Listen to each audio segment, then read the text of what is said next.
Welcome to the rundown. My name is Ryan. My name is Ray. Ray, how you been this week? Off to a great start with baseball, Ryan. So I have no complaints. Last week of basketball is upon us. Playoffs will start about a week from now. So I think there's about 5 games, 4 or 5 games left for most teams. So in a great spot sports wise right now, Ryan. I'm very happy. I'm happy for you. I'm not quite feeling your enthusiasm, although I will say I picked both UConn and Michigan to go to the championship game, and that's exactly who's going. So I do feel good about the end of my March Madness bracket. Obviously, I was a little hurt.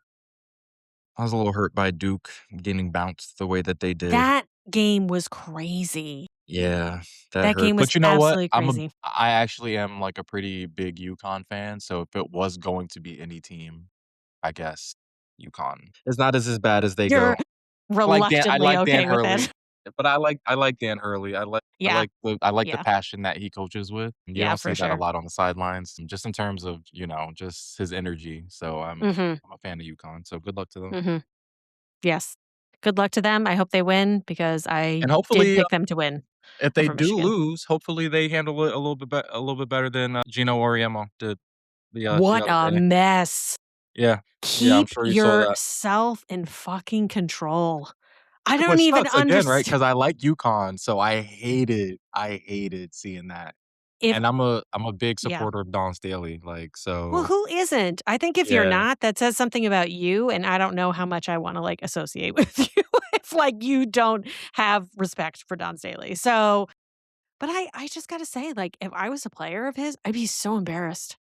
I'd be Extremely. mortified, And he did mortified. come out and apologize, and just for those who aren't familiar with the situation we're talking about, I mean, South Carolina handed it to UConn pretty handily. UConn went into that game undefeated. I think they were 38-0 on the season going Mm, into that game, but they got their asses handed to them that game. Don Staley outcoached Gino, like, mhm. 1000%.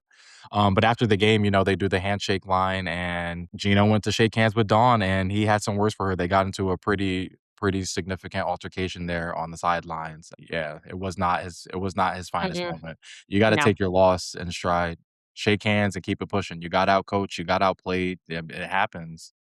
But he did come out and apologize after. I wasn't, it's one of those things where it's just like you already made yourself look so bad that how far is an apology really Yeah. gonna get you at this point?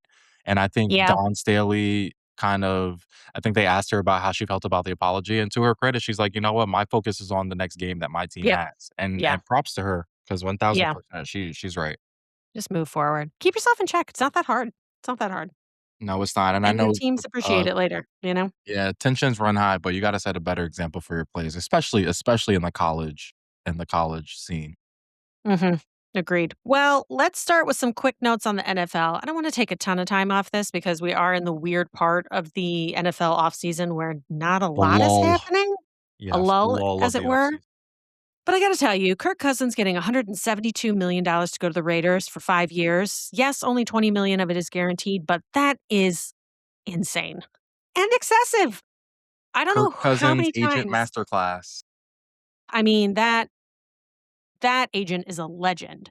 But I gotta tell you, I cannot for the life of me why people continue to think that Kirk Cousins is this, like that he's meant to be a starter, that he's not. He's not. He is a he is a backup, he is a game manager quarterback, and I get that they want But those can somebody be it starters. sounds like Game managers but can you be know what? starters, though. But Kirk Cousins has proved over time he is not capable of taking a team all the way. He's just not. He's just not, and I'm really tired of the discourse. This man is 37. It's done. So, I And he seems understand older than that, doesn't he? yes, he does. He really, really does. I will say it's not I don't completely hate Kirk Cousins, like, it doesn't run that deep for me, but I will say that I think it's a smart move to put a veteran behind Mendoza, but because it is important for quarterbacks to learn from veterans. I think that's something that people don't think about enough. They just want rookies to start right away and they want them to start hot. And the bottom line is the majority of rookie quarterbacks flame out. They don't reach the potential that everybody thought that they would have. JJ McCarthy's an excellent example of that. And Ray, actually, the bottom line is if more people just employed the Green Bay method of quarterbacking, this would be a much different league. I mean, It's you a can't reason. deny that they have a track record of Yes. quarterbacks succeeding, you know, each other and just being Mhm. successful, just generally successful. The Green Bay Packers don't have a lot of down years in between transitions of quarterbacks. Well, and the thing is even when there are down years, typically it is not at that position. That position has not led to that. It's been other pieces of the puzzle that haven't been working, but I cannot I mean, I understand how it was pointed out in the group chat before things got very spicy that the reason that people don't do that obviously is because it takes too much time. Teams aren't willing to give that much time. But it's proven that in the long run, that's the better way to do it. So put me in charge of a team. We'll have great quarterbacks. I promise. The craziest thing Just that I saying. got out of all of this is that Kirk Cousins has now moved ahead of Tom Brady in career lifetime earnings by signing this contract. Think about that That's for a second. so terrible. Kirk Cousins came into the league in 2012. Tom Brady played for 22 years from the year 2000 to 2022. Now, Kirk Cousins has been playing for 13 seasons, and he has already eclipsed Tom Brady in career earnings. I mean, his agent, he needs to rent out a villa for his agent.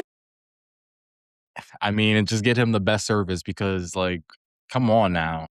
I mean, if we look at top 5, right, just like in terms of career accolades, the top Mhm. 5 quarterbacks all time in career earnings, we got Matthew Stafford, number 1, which Mm. even that in itself is interesting, but, he is a Super Bowl winning quarterback, so I'll give him that. We got And Aaron Rodgers, number 2, Tom Brady, we got Kirk Cousins at 3, Brady at 4, and then Russell Wilson at 5. So 4 out of those 5 quarterbacks are Super Bowl winning quarterbacks, and then you just got Kirk Cousins just thrown right in there. you know, $41,000,000 in career earnings, Ryan. I'm going to say this about Matthew Stafford. If Matthew Stafford had not spent so many years in Detroit, he would have more rings. Yes, he would have won I a think that's not a championship much question. sooner. Yes. Yes, I think we Yes. can all agree on there's Yep. no one ever Yep. doubted the talent of Matthew Stafford. He was Yep. just trapped in football purgatory for a while, which it is not that Agreed. anymore. So we'll No, give the it is Lions not. some credit there. Yeah. Also would say to that I think Russell Wilson would have another ring if Pete Carroll had not been his coach. So yeah, during that one Super Bowl, Yes. never going to let it go. And Never most letting Seahawks it go. fans will not. No. Most fans of football will not. No. Let's just be I real think it's there. just epically one of the biggest fails in Super Bowl history.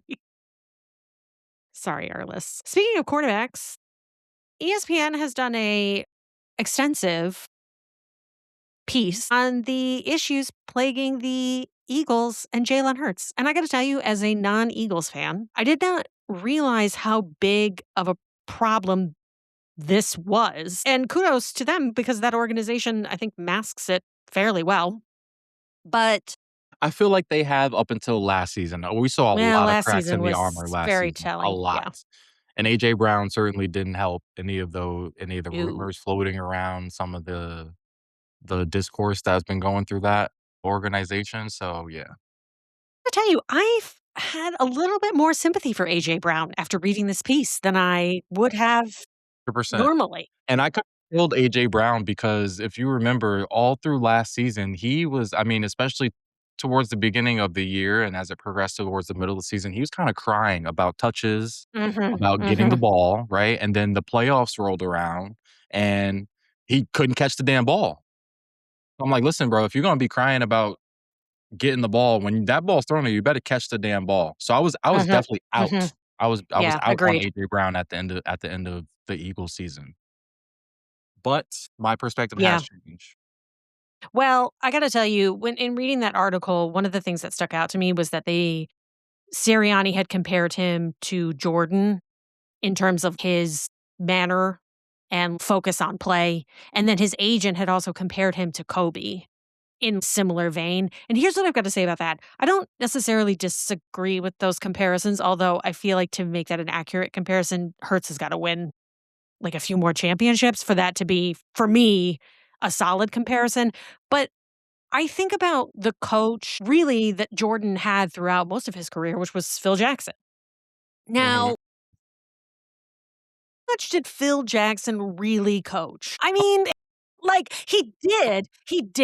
I don't wanna take that away from him, but Okay, Jordan I'm was glad you backtracked such a little bit. a but Jordan was such a force in commanding that team that sometimes it felt like Phil Jackson was very secondary to that. And I don't know how much it was on the Lakers, but I feel like Kobe and Jordan had such a similar mentality when it came to the game that to me, I'm like, they were not as coachable as other players because they had a determination and a thought process all their own that I Okay, don't that's always, fair.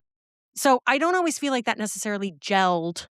That would not have gelled with every coach. It gelled But with that okay, Jackson that because was my Jackson next thing. understood that. So, Absolutely. So that was my next thing. So, like, you absolutely right. Like, they weren't always coachable, which is why I think for those players that Phil Jackson was the guy, right? yes. Because So, every much like yeah. Draymond Green could not be coached by everybody, like Steve Kerr is his Mhm, guy. You mhm. understand what I'm saying? Like, Yeah. there are That's certain another good coaches example of that. that Yeah. will go specifically for certain players. I definitely agree with.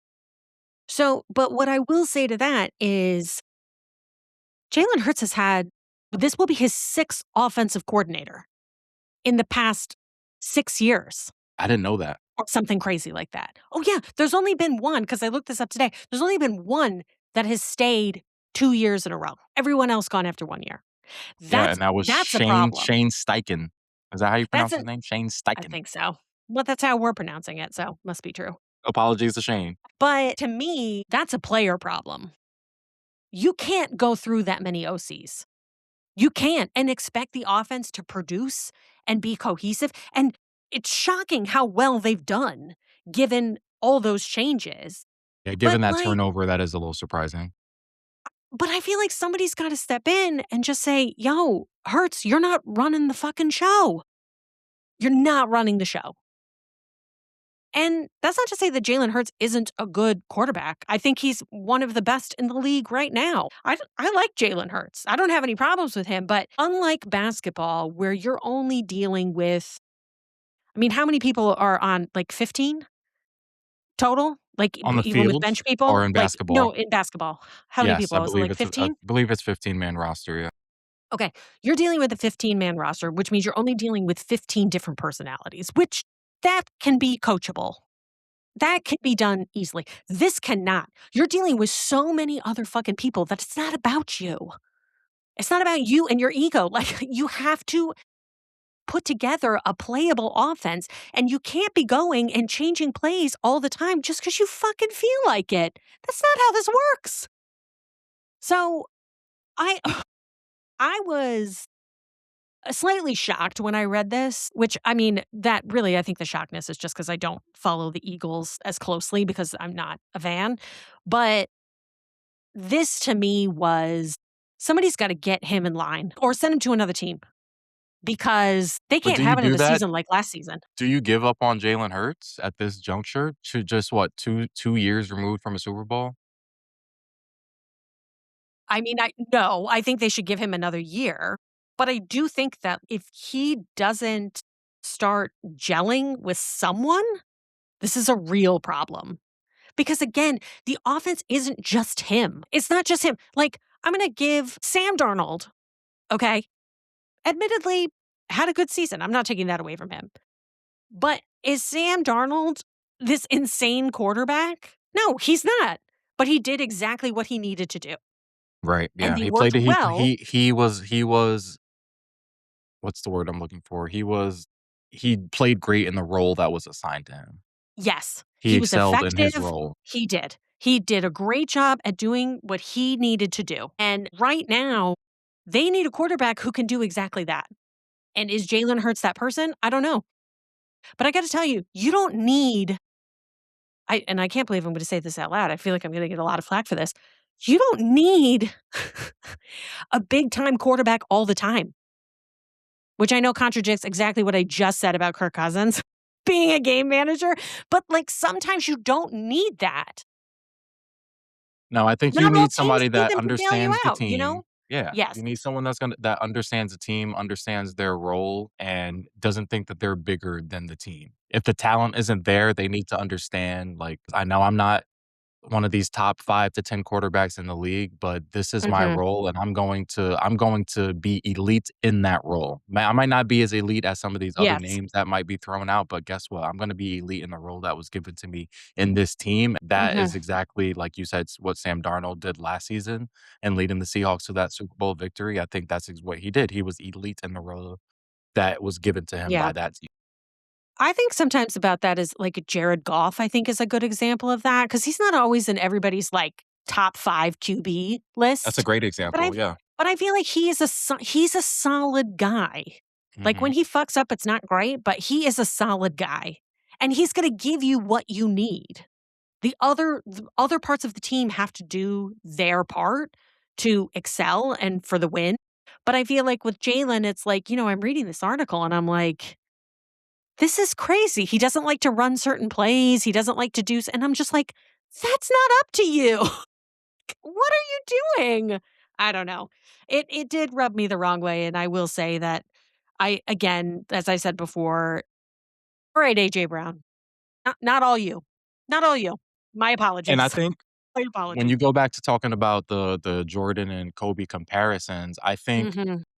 it's not that it's okay to make it about you at times, but I think Mhm. when you have the level of talent that a Kobe or a Jordan did, then when you do make it about yourself and you are out there running your own plays, then it's like, okay, we're going to take a step back. You know why? Because your talent Mhm. is so much better than everybody else that's surrounding you that you're Mhm. allowed to do that. But we have never looked at Jalen Hurts as Mhm. the way that we looked at some of these other elite quarterbacks, I'll say. Yeah. He's a starting quarterback on, 95% of these teams. Nobody's taking that away from him. But Mhm. as far when we're looking at just strictly talent, I don't think Mhm. anybody is gonna put him over some of the other elite names that we talk about, which is why, no, you can't go out there calling your own plays, Jalen. Mhm. That's just not this world wasn't built like that for Yeah. for players of your caliber. You understand what I'm saying? Yeah. So, Yeah. I think going into this next season, to avoid any more friction with the franchise, I think he needs to be a little bit more coachable going into next year. Yeah. And they have Yeah. Saquon Barkley, okay, still, who had not a great season last year. You have to capitalize on that while you still have him healthy Mhm. and in his Mhm. prime. Okay, you can't lose that because Yeah. Saquon was such an intricate part. I mean, a huge part. Some may argue Mm. over Mhm. Jalen Hurts to that Super Bowl Yeah. victory, Yeah. to that Yeah. Super Bowl team. So, and then you look at last year when he just took a huge step back. A lot of that was offensive line issues, but a lot of that was offensive game planning too. So just Mhm. going into next year, I mean, you can't waste another season of that from Saquon. No. No, you can't. You can't at all. Speaking of other people having issues in the NFL, George Pickens, even though he has the franchise tag, negotiations seem to have stalled with the Cowboys, which prompted a very weird press conference in which Jerry Jones basically said, he'd save a lot of money if he just came to me directly and was giving a weird analogy about, well, people going to daddy and saying they want this, then people going to mommy and saying they want that. And I'm like, are you okay? What are This you was Jerry talking Jones. about? This was Jerry Jones. Yeah. Yeah. So, first off, not only are you using the word daddy in like a really weird way that I wish you would please, please, please stop. The fact that you're encouraging players to negotiate without their agents is absolutely absurd, and you should have just shut the fuck up. And to all the Cowboys fans, do you want to know why you haven't won a Super Bowl? His name is Jerry Jones. That's it. That's the whole shebang. You haven't Well, won Jerry because Jones is famous for making it about himself. Okay, we just talked about players making it about themselves. Now let's move on to owners who make it about themselves. God. Jerry Yeah. Jones is the embodiment of that.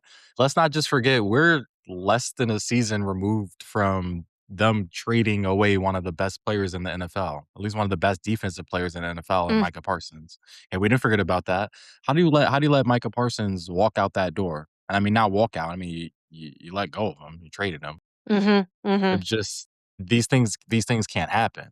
And now Jerry Jones is gonna look at his team and say, "Well, we did kinda okay without him last year, but I mean, imagine if you did have Micah Parsons on your team."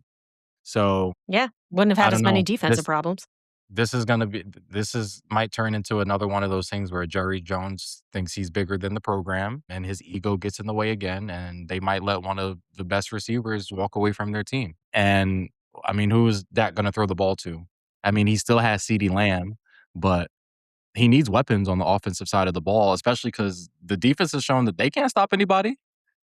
Mhm. They can't stop Mhm. anybody, so it's like, you need somebody that's gonna put up points. You let George Pickens walk, what do you Mhm. want to next? And Dallas is not the destination that it No. once was. It's Oh not my the god. desired Hasn't been that destination way for for a long players. time. No, it has not been that way for a long time. So you can't even rest on your laurels and say, "Okay, well, we'll wait for a free agent," because there's no guarantee that you're gonna be able to sign a free agent. And Jerry Jones, you haven't shown me that you even wanna spend money like that. Okay, you paid Dak, Mhm. you paid CD, which seemed a little begrudging. Mhm. Yeah. So, is there even a guarantee that, okay, you trade away Pickens or you let Pickens walk, and are you gonna throw money in free agency at a top flight receiver? I'm not betting money on that. So it's like, what are the long-term plans for this team? It seems very unclear.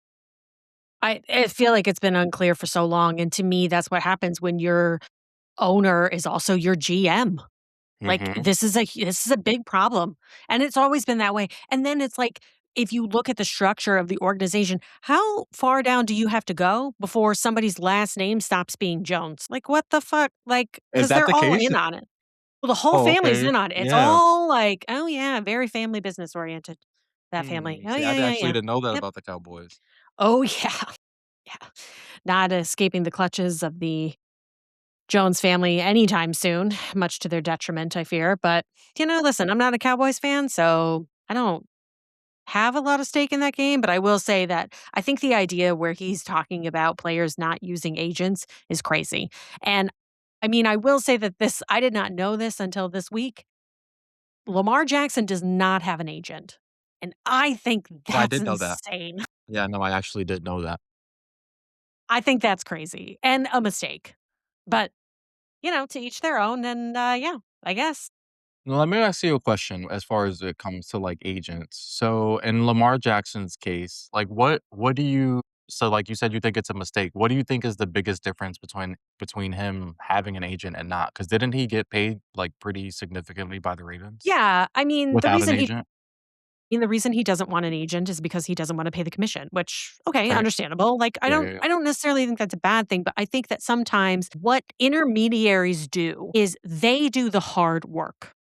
They do the back and forth so that The you tough can have a conversations. positive so you don't have to have those. Right. You can concentrate on playing football, which is what you're meant to do, and you can have a good relationship with the people at the top, with your coaches, because I that's not guess it is about you. You're not having that conversation. You know what I'm saying? yeah. It is meant to take that distraction away from you to have you focus. And listen, agents have to make a living too.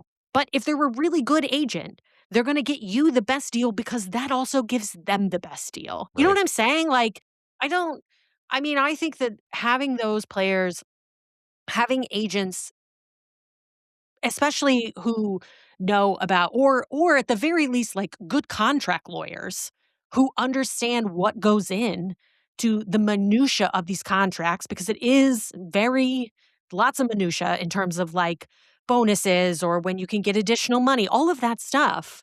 That somebody, you didn't go to school for it. Maybe you don't know. Mhm. And you don't know Shit, how much I you could be definitely would know. losing. Yeah, no, I definitely would know. I feel like we don't, yes, they take a cut, but if they're really good at their job, you will only feel the benefit of having them in your corner because they will fight for you because they're also fighting for them.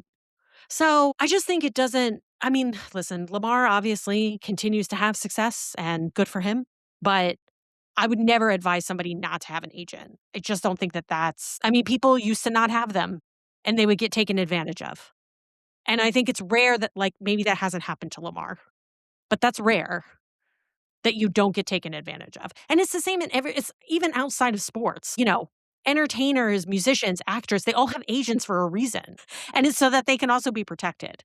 So, I mean, I get not wanting to pay a fee. Sure, everybody wants to save money, but that would make me slightly nervous. But, Well, if you're Jerry Jones or any owner for that matter, they know the same things that you just said, right? So they know it's in their Mhm. best interest that you don't have an agent, which is why he Yeah. wants to Oh, for sure. negotiate with players like Pickens without one, because he knows that there are certain advantages that can be taken on the owner's Mhm. part if they don't have that middleman to worry about and if they go Mhm. directly through the player. So he's a smart listen, he's a businessman at the end of the day. We know this about Jerry Jones. He's been in the business Mhm. for several decades. He knows exactly what he's doing as far as I mean, I don't wanna say he knows exactly what he's doing based on the Clearly, he based on doesn't. He hasn't the won enough Super recent Bowls.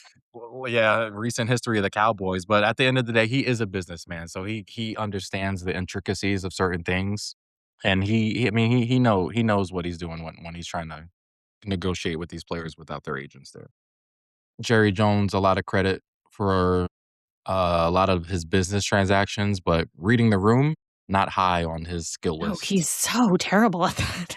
He's so terrible at that. Right up there, man. Speaking of terrible, the Mets are disappointing me, and we are only what is it, like a week in? We're about a full week first full week of baseball just passed us, yeah. 5-4. I'm not impressed. Not I mean, impressed. that's not And you know what? terrible, though. You know what? Ray, I want to press rewind for just a second. We had Arliss on the podcast. We were talking Mhm. about all the moves that the Mets had made. Everybody was like, Bo Bichette. And I was like, I'm not into it. And everyone was like, oh my God, why are you not into it? And I'm like, I'm not into it because he's never played fucking third base before. And guess what? He's fucking up playing third base. Not to mention all his strikeouts, but He hasn't you I know, actually haven't seen any of his play in the field, but I know he has not looked great at the plate. it's been a struggle offensively and defensively. And you know what? Listen, this was a situation in which I didn't want to be right. I would have loved to have No, been I know you were wrong. hoping that the Mets proved you wrong and that Bo Bichette proved Oh you my wrong, I know God. that. Yeah. Listen, Listen, I it's know only a week into it's the the season, first he's hitting week. I know. 220. It's not I'm great, just, but, I but mean, it's, he has so much time to pick it up. well, Let's not, sentence him to death quite yet. I'm not sentencing him. I'm just saying I was right in not believing the hype. Okay. I just want to say that for the record. I'm also sad that Soto has a strained right calf. Yeah, there I saw they're debating putting him on the IL, which is not like Well, him. Soto's kind of like an uh, iron horse. He plays. Like, I think he played well, then 160 I last think year you out of 162. should just take him out. Cause listen, it's the beginning of the season. Let him rest. Let him Mhm. heal. Baseball. As disappointed as I am in this 5-4 start, there's a lot of baseball left. Lots of baseball left. There is a lot of baseball left, and you need Soto when it matters. We do. Get him right, Let's put him on get the him 10-day IL, give him a week and a half off, and Mendoza. Put me in already. Why can't I be out here coaching this Soto's come team? out looking great, which is Yeah. another reason why that kinda sucks because he's one of those players that did not have a slow start to the season. No, he did not. Hitting 355 so far already. Yeah. Wish I had him on my fantasy team, but Well, when you you know pick what? 10th, that's what happens. That's what happens. But what I will say is that these Yankees that I've got on my team serving me very, very Not too well. bad, right? I think with Not the too exception of bad. Jazz has had a Yeah, he's kind of failing me a little bit, yeah, but he's had a rough start in Rice many and ways. Grish are doing what they need to do. Rice is So looking I'm exactly not like mad the about it. player that the Yankees expected to see this season.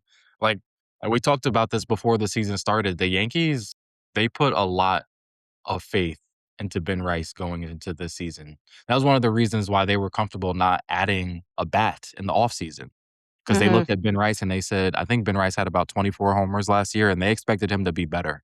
A lot if you look at the analytics on Ben Rice, he hits the ball so hard, and last year, he hit the ball very hard, but he was and this might sound like a little cliche, but he was really just an unlucky player last year. He was, Mm, like, in the top percentile of, like, hitting the ball extremely hard last year, but a lot of times it was just right at people. So he had a lot of mhm. hard outs.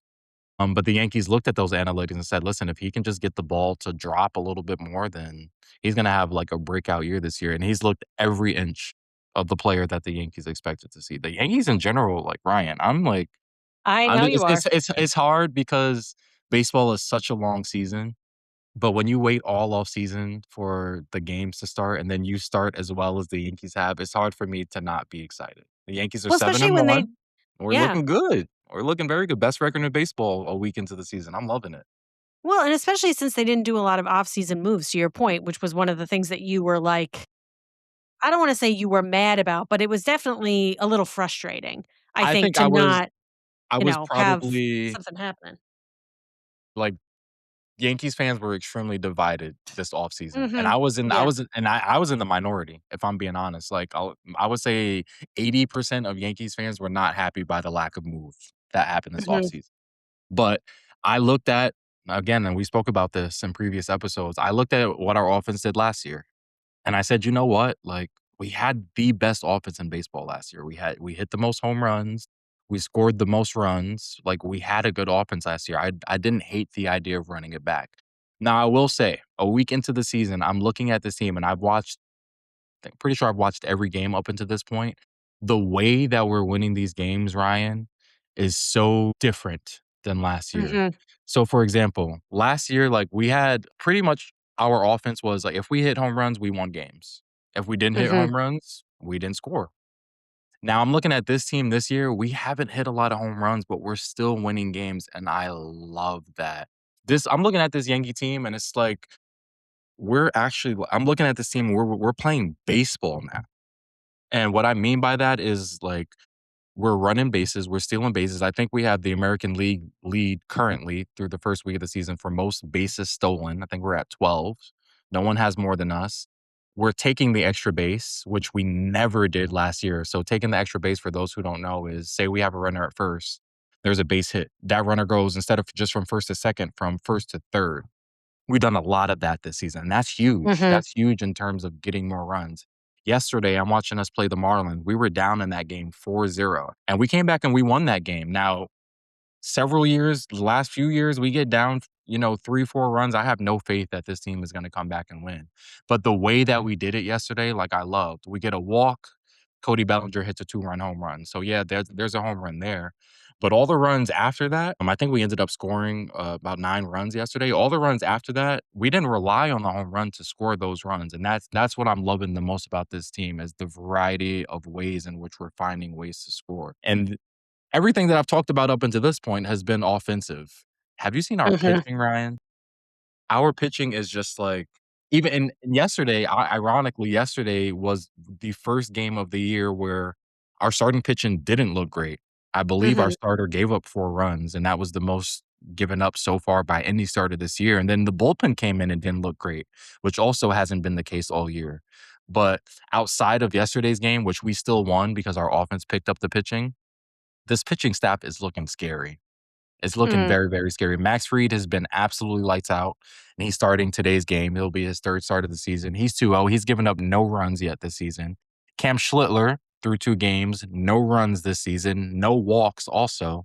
I mean, we're talking these two guys at the top of the rotation right now. We still have Garrett Cole. We still have Carlos Rodon on the injured list set to come back around May, June. The potential for not just this pitching staff, but offensively what we've been doing, like, I know a week into the season, I get it, but it's just hard not to be excited. It really is. Mhm. And Judge hasn't hit. Let's talk about that. I mean, like, he hasn't hit for what, like, the standard is for Aaron Judge now, right? Because he's already has 3 home runs, but he's not hitting for the average that we're used to seeing from him. And to see us be successful without him being Aaron Judge so far, I mean, I'm excited, Ryan, I am.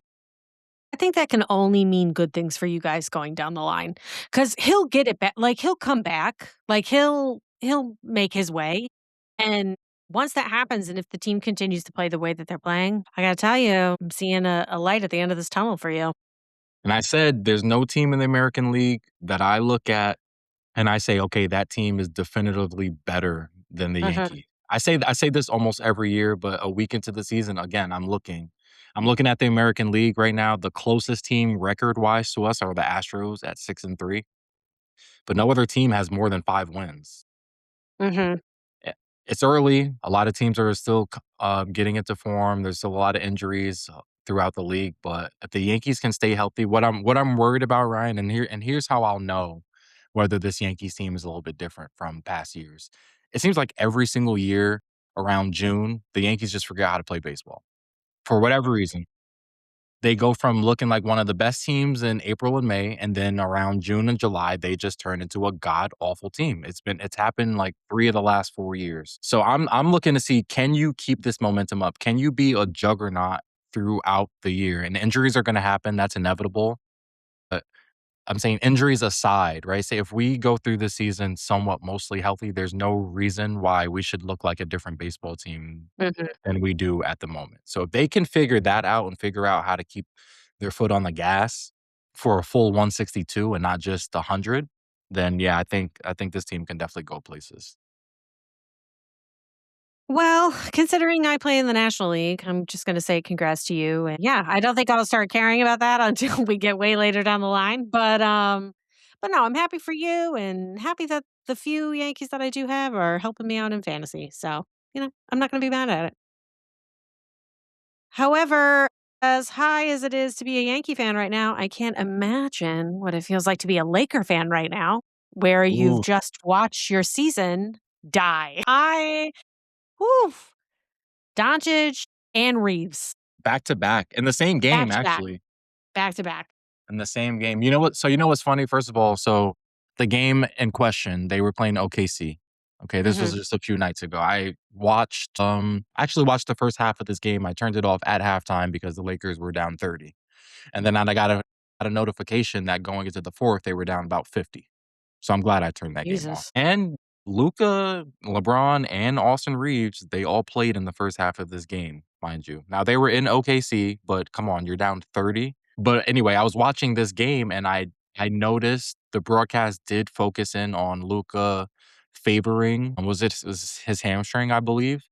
And Mhm, they also focused on Austin Reeves favoring his oblique.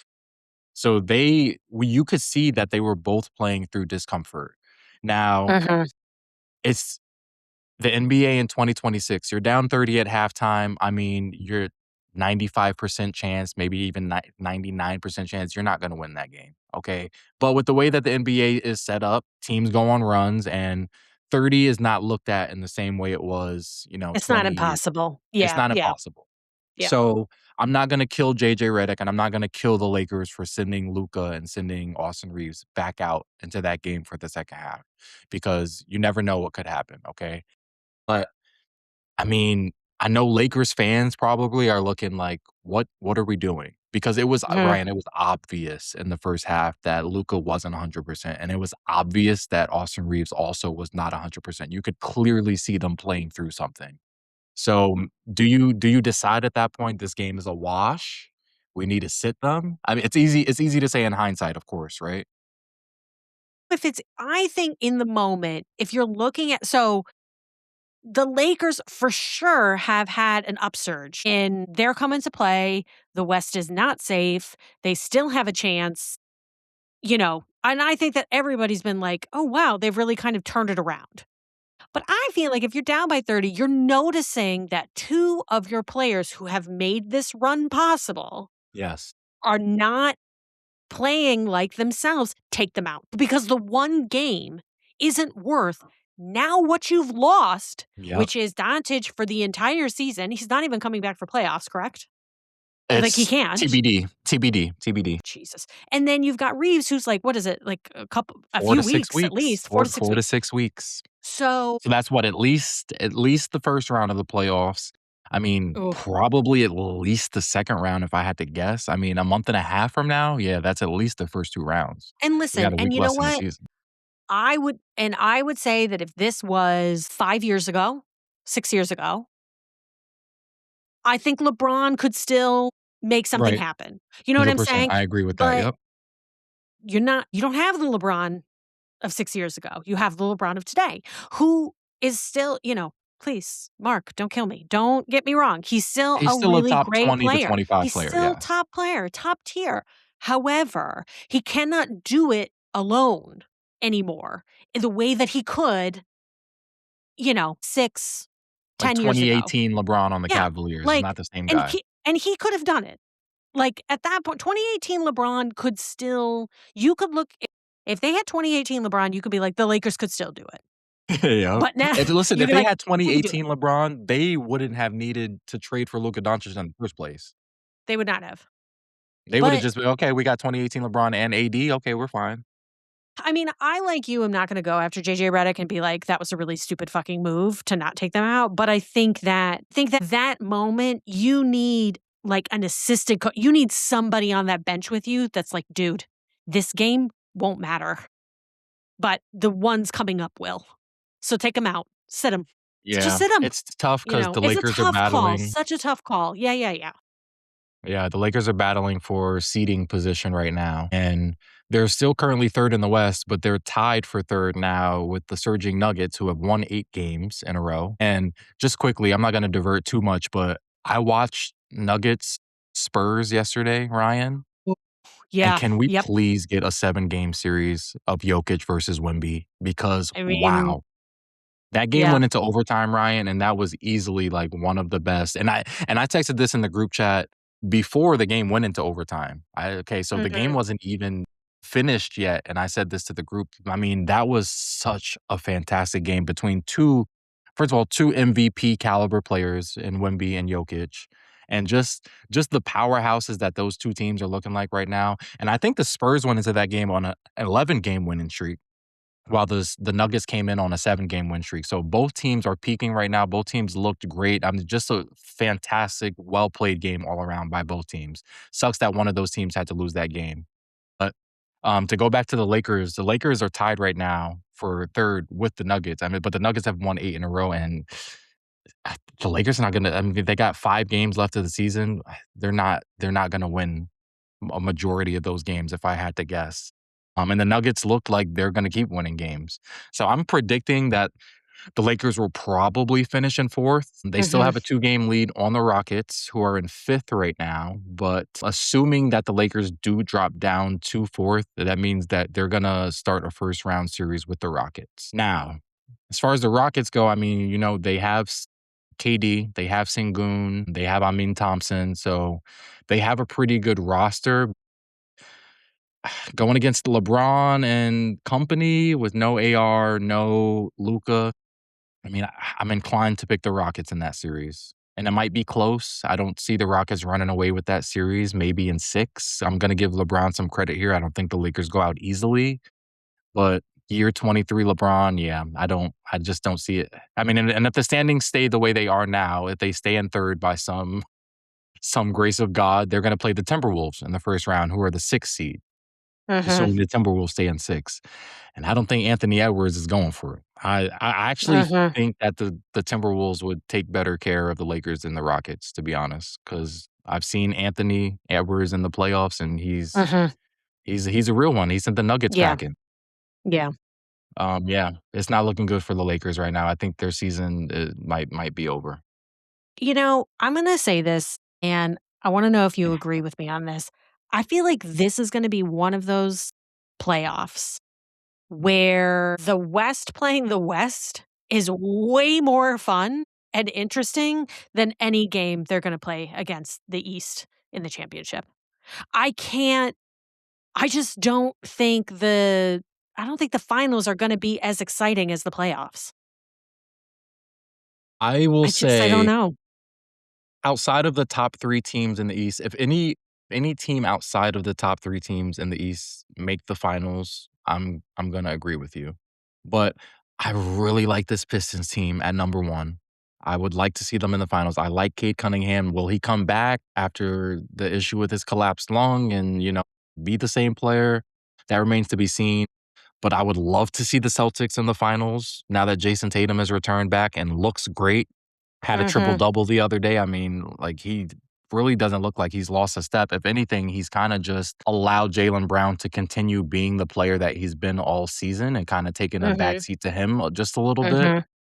And then we got the Knicks as the other 3rd seed. Now, we both neither of us predict that the Knicks No. will be in the finals come June, okay? But if they are, I mean, that's just a great storyline for the city of New York. But if any other team, like if the Cavs somehow find their way into the I was finals just gonna now, say that, but, like, how hilarious would that be? If the I'm not saying I want it. Certainly, I want the Celtics in the finals, but look at James Harden making that trade to fucking Cleveland and then in the finals.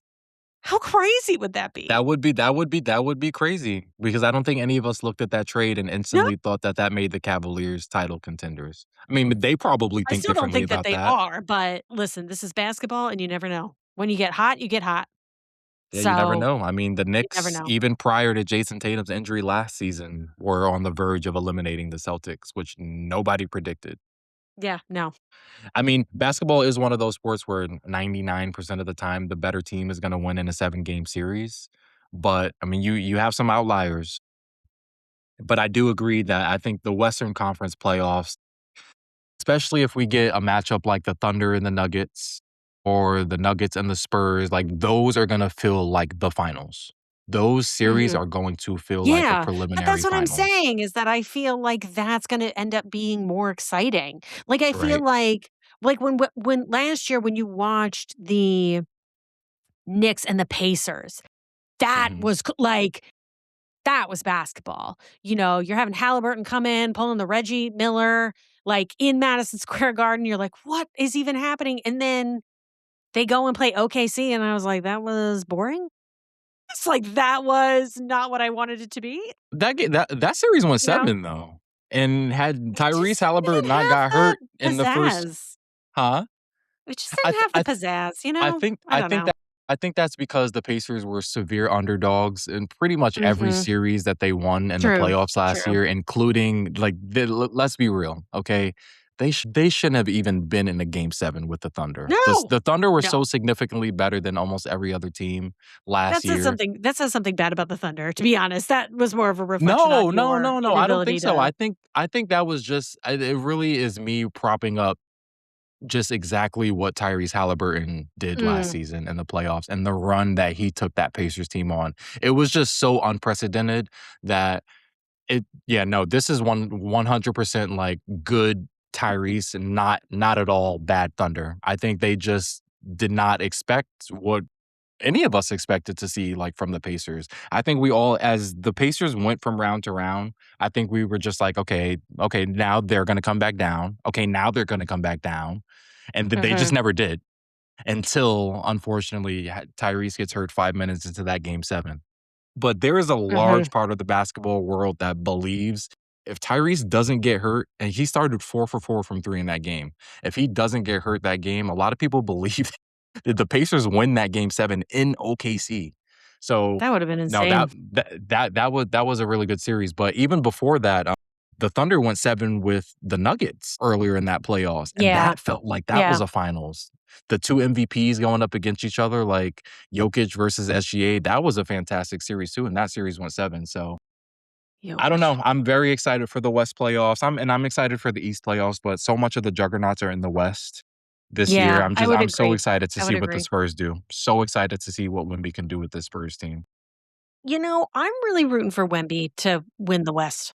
It's hard not to, I want it for him. Yeah, I want it for him. I mean, I and don't want them to win in the finals, but I do want them to win. Well, you know, listen, I gotta tell you, if the Celtics don't make the finals, I would root for Wemby. I would root for the Spurs to take it.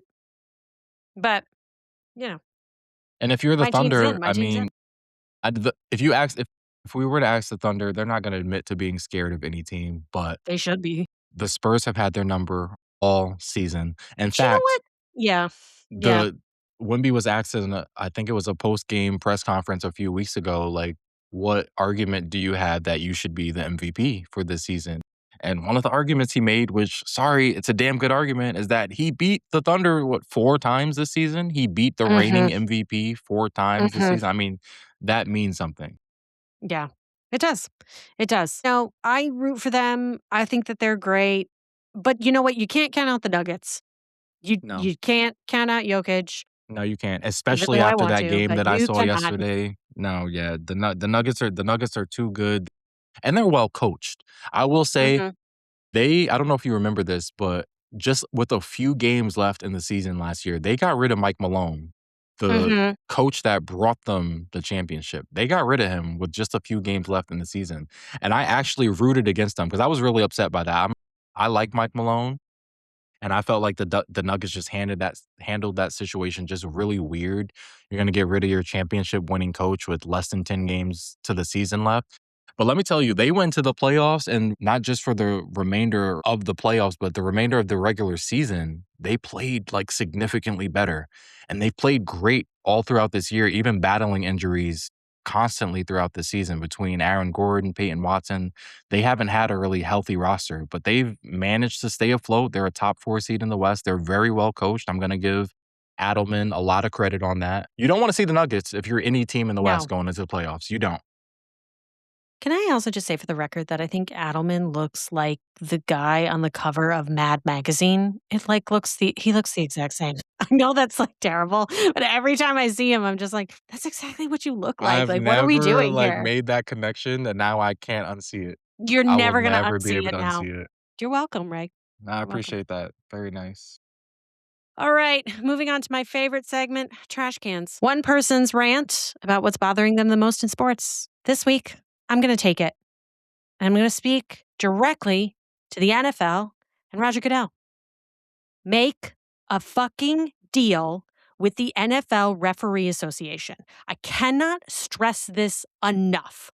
The fact that negotiations have stalled, the contract is up May 31st, and your solution to this problem right now is to bring in replacement refs and also to use your quote, eye in the sky replay system.